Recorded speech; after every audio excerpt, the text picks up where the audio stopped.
¿qué tal están?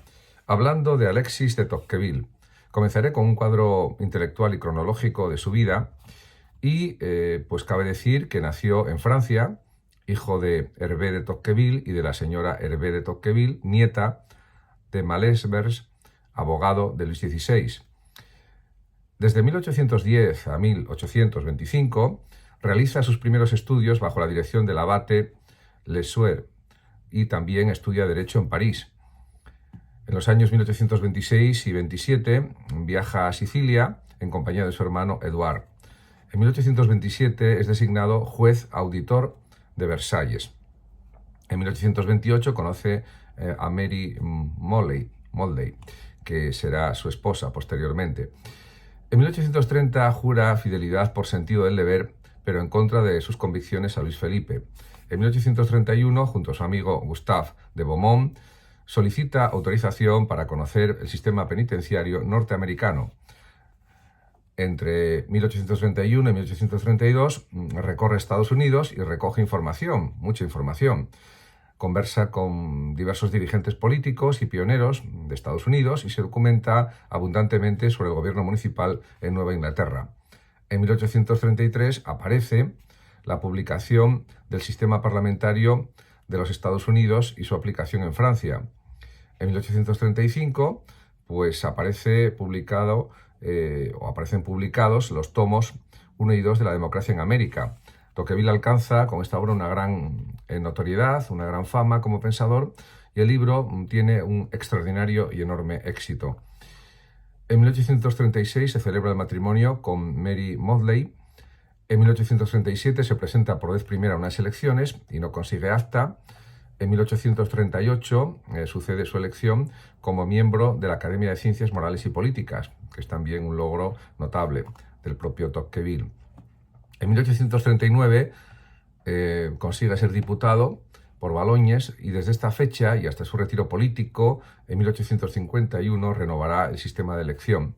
En 1840 pues se publican los tomos tercero y cuarto de la democracia en América. El recibimiento de estos tomos ya es más frío, es menos popular que cuando publicó la primera parte de Democracia en América. Stuart Mill, de todas maneras, le felicita por la profundidad de este libro. Desde 1842 a 1844 es miembro de la Comisión Extraparlamentaria para los Asuntos Africanos.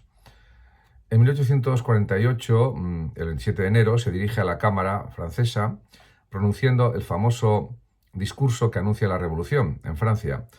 El 23 de abril se celebrarán elecciones para la Asamblea Constituyente y en junio pasa a formar parte de la comisión encargada de redactar la nueva Constitución. En 1849 ocupa la cartera de Asuntos Extranjeros y en octubre se ve obligado a presentar su dimisión. En 1850 y 51 escribe Souvenirs y después, el 2 de diciembre, tras el golpe de Luis Napoleón, abandona la vida política. En 1856 pues aparece publicado su libro El antiguo régimen y la revolución, primera parte, que tiene una extraordinaria acogida por parte del público lector.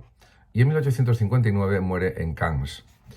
Como se ve, es una vida más bien breve, pues no vivió muchos años precisamente, por desgracia, pero es una vida realmente intensa, sin ninguna duda. Y además sus libros han dejado una gran influencia en el siglo XIX, en la primera mitad y en la segunda mitad del XIX, y también, por supuesto, en el siglo XX y en el siglo XXI. Se han publicado numerosísimos estudios comentando sus obras, analizando sus pensamientos políticos, fundamentalmente, y pues hay muchas frases, ideas que son retomadas por otros pensadores políticos posteriores a él, especialmente en el siglo XX y también en el siglo XXI. A partir de ahora comentaré algunos textos seleccionados por mí del propio Tocqueville. El primero, pues que quiero comentar algo, es el titulado Peligros en la omnipotencia de la mayoría. Son dos párrafos, que es el fragmento que he escogido de las páginas 248-250. Los voy a leer primero y luego los comentaré. Dice Tocqueville, o escribe: el imperio moral de la mayoría se basa en parte en la idea de que hay más inteligencia y sabiduría en muchos hombres reunidos que en uno solo. en el número de los legisladores que en su selección. Quisiera que se me explicase qué se quiere decir cuando se dice esa frase banal de que todo un pueblo no puede salir completamente de los límites de la razón. En este párrafo yo creo que Tocqueville pone el dedo en la llaga, porque realmente no necesariamente el pueblo o la mayoría del pueblo puede tener razones de peso para afirmar determinadas cuestiones o para querer que se realice un determinado tipo de política. Creo que también es decisivo pues los argumentos, la argumentación que se pueda realizar, el análisis de las ideas, el análisis de las razones, el análisis de las motivaciones políticas y también, por supuesto, una reflexión sobre las decisiones que se deben tomar, analizando todos los ángulos, todos los factores, diríamos, a favor o en contra de tomar una decisión, y eso lo deciden mejor los expertos, diríamos, los analistas políticos, los asesores, etcétera, y en cualquier caso, los conocedores de esas cuestiones. En cierto sentido, también la capacidad de argumentación no es la misma en todas las personas. Y si hacemos tabla rasa de esto último, podemos entrar en determinados peligros provocados por decisiones no suficientemente pensadas por parte de una mayoría de personas, y todo eso es lo que quiere evitar, por supuesto, Tocqueville también. No lo dice de una manera demasiado explícita o demasiado clara, pero se entiende lo que quiere decir. En otro párrafo de este mismo fragmento dice Tocqueville, este libro La democracia en América, de 1835, dice: en América la mayoría traza un círculo formidable alrededor del pensamiento. Dentro de esos límites el escritor es libre, pero pobre de él si se atreve a salir de ellos. Cede, se doblega bajo el esfuerzo diario y vuelve al silencio como si sintiera remordimiento de haber dicho la verdad. En este párrafo, Tocqueville hace una crítica muy dura, yo diría que durísima, tremenda, pues al sistema de las mayorías en Norteamérica, en Estados Unidos, que él conoció en los años que estuvo visitando Norteamérica. Realmente yo creo que esto pasaba, por supuesto, en el primer tercio del siglo XIX en Norteamérica y sigue pasando actualmente en pleno siglo XXI. Hay como una serie de estereotipos, de prejuicios, de sistemas de pensamiento en Estados Unidos y en otros países que parece que son inamovibles. Y en ese sentido hay una libertad siempre que el pensador, el periodista, el filósofo, el articulista, el escritor se mueva en una serie de parámetros y de estereotipos previamente fijados. Si se sale de ahí, pues realmente puede tener problemas de que no le quieran publicar y incluso, como él dice, de que sintiera remordimiento de haber dicho la verdad. Parece que la verdad tiene que ser edulcorada o transformada para que encaje en los parámetros de lo que dice la mayoría en Estados Unidos o lo que dicen las mayorías. Pero eso es algo que está sucediendo también actualmente con la globalización en todo el mundo. No solamente en Estados Unidos sucedía en el siglo XIX, en el primer tercio del siglo XIX y posteriormente también. Por lo tanto, estos planteamientos de Tocqueville son muy actuales también. Entonces, también hay otro texto en que el propio Tocqueville pues trata de la ventaja comparativa de la democracia frente al despotismo y que radica para él en las energías que promueve, aunque sus frutos sean menos brillantes, son mayores en número. Efectivamente, frente al despotismo ilustrado del siglo XVIII, Tocqueville se muestra partidario de aumentar las libertades y de consolidar una democracia real, una democracia efectiva, basada también en los derechos de los individuos, y en ese sentido, pues así lo manifiesta. Por ejemplo, en un párrafo de sus obras, cuando dice: cuando los enemigos de la democracia pretenden que uno solo hace mejor aquello de lo que está encargado el gobierno de todos, me parece que tienen razón. El gobierno de uno solo, suponiendo igualdad de inteligencia en una u otra parte, pone más continuidad en sus empresas que la multitud, muestra más perseverancia, más ideas de conjunto, más perfección de detalle y un discernimiento más justo en la elección de los hombres, suponiendo la igualdad de inteligencias de un lado y de otro. Una república está peor administrada que una monarquía. Los que niegan estas cosas no han visto nunca una república democrática o no han juzgado más que un pequeño número de ejemplos. Con lo que está poniendo de manifiesto Tocqueville que estos planteamientos pues no son correctos, no son coherentes y no responden a la verdad de las cosas, a la verdad del mundo, a la verdad de las distintas formas de gobierno política. formas de gobierno políticas, me refiero. Porque, efectivamente, si se analizan muchas repúblicas, se puede observar que puede haber un gobierno perfectamente legítimo, un gobierno que tome decisiones correctas y válidas, y no es un requisito el que haya una monarquía para que haya un buen gobierno. Lo que sucede es que es verdad también que puede haber monarquías que tengan reyes que sean juiciosos, prudentes y que sean gobernantes parecidos a los presidentes de las repúblicas, por ejemplo. Eso puede ser cierto y él no lo niega. Por tanto, también es entendible que escriba Tocqueville lo siguiente: la democracia no da al pueblo el gobierno más hábil, pero hace a menudo lo que el gobierno más hábil no puede crear.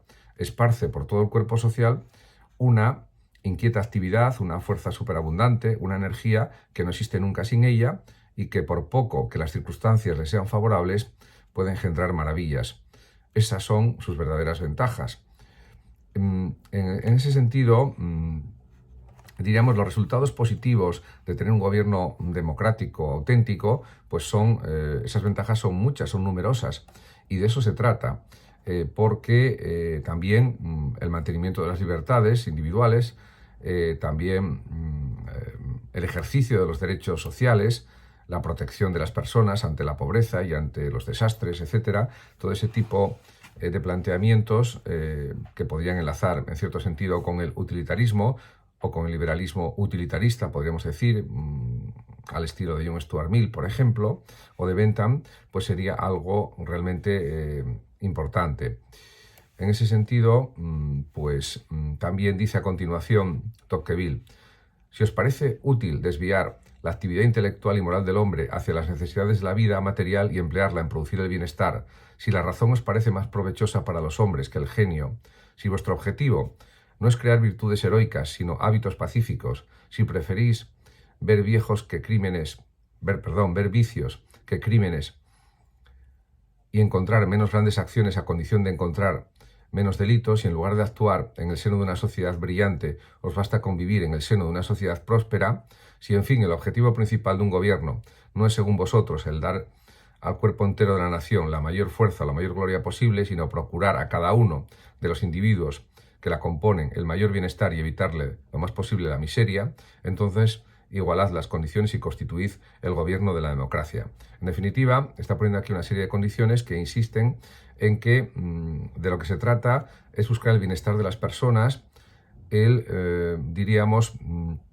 procurar que haya menos delitos en la sociedad para tener una vida más tranquila, más pacífica, una vida más solidaria, una vida más justa también, el imperio de las leyes, por supuesto, en eso está de acuerdo totalmente el propio Tocqueville, y por eso hay que preferir siempre un gobierno democrático, pero que lo sea realmente, porque a veces hay gobiernos democráticos en los términos, pero luego en la realidad eso no se cumple, y de eso era muy consciente también el propio Tocqueville. También tiene otro fragmento de la democracia en América, que es muy interesante, en el que trata sobre todo cuestiones relativas a la asimétrica influencia de igualdad y libertad, porque dice el propio Tocqueville: los hombres no pueden gozar de la libertad política sin adquirirla con algunos sacrificios, y únicamente se apoderan de ella con muchos esfuerzos. Pero los placeres que procura la igualdad se ofrecen por sí solos. Cada uno de los pequeños incidentes de la vida privada parece hacerlos nacer, y para disfrutarlos solo hace falta vivir. En definitiva, él es consciente de que hay que esforzarse mucho para lograr la libertad política en muchas naciones, por desgracia, porque tendría que ser algo que surgiera de una manera más natural, más espontánea, sobre todo teniendo en cuenta las leyes, fundamentalmente, y el orden político. Y también él insiste en que la libertad tiene que estar unida a la satisfacción de las necesidades básicas, por supuesto, porque si no, no hay una auténtica democracia, y así lo manifiesta en otro fragmento, donde dice: creo que los pueblos democráticos tienen un gusto natural por la libertad. Abandonados a sí mismos, la buscan, la quieren y ven con dolor que se les separe de ella. Pero tienen por la igualdad una pasión ardiente, insaciable, eterna, invencible. Quieren la igualdad en la libertad, y si no pueden obtenerla, la quieren incluso en la esclavitud. Sufrirán la pobreza, la servidumbre y la barbarie, pero no sufrirán la aristocracia. En definitiva, Por supuesto, hay que luchar contra la pobreza, contra la marginación, etcétera. En eso está totalmente de acuerdo Tocqueville, pero también la libertad para él quizás sea el valor más importante junto con la igualdad, desde este planteamiento que hace en su libro sobre América. Muchas gracias a todos por su atención. Saludos como siempre a los oyentes de Radio Sofando de México y a todos los que me están viendo y escuchando. Feliz 2023 y hasta mi próximo vídeo. Hasta siempre.